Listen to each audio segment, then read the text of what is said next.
بسم اللہ الرحمن الرحیم۔ آج کا ہمارا ٹاپک حرام سے بچنا نفلی عبادت سے اہم ہے۔ حضرت ابو ہریرہ رضی اللہ تعالیٰ عنہ نے بیان کیا، ایک شخص نے عرض کی، یا رسول اللہ صلی اللہ علیہ وسلم، فلاں عورت کی یعنی نفلی نمازوں، روزوں اور صدقات کی کثرت کا چرچا ہے، لیکن وہ اپنی زبان سے اپنے پڑوسیوں کو ستاتی ہے۔ رسول اللہ صلی اللہ علیہ وسلم نے فرمایا، ہیا فی النار، وہ یعنی اگر توبہ نہ کرے تو اپنے گناہوں کی سزا پوری ہونے تک دوزخی ہے۔ عرض کی، فلاں خاتون کے یعنی نفلی روزوں، صدقات اور نفلی نمازوں کے کم ہونے کا ذکر کیا جاتا ہے۔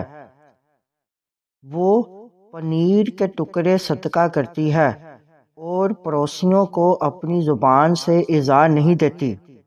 نبی اکرم صلی اللہ علیہ وسلم نے فرمایا، ہیا فی الجنتی، وہ جنتی ہے۔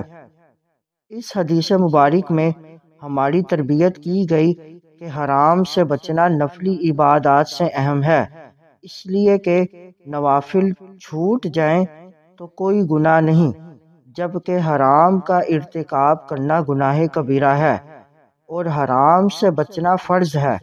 لوگ عبرت حاصل کریں جو ذکر و اذکار کی تو پابندی کرتے ہیں، لیکن چغلی، غیبت، بہتان اور توہین صالحین، خصوصاً صحابہ کرام علیہم الرضوان کی بے ادبی جیسے حرام کاموں سے باز نہیں آتے۔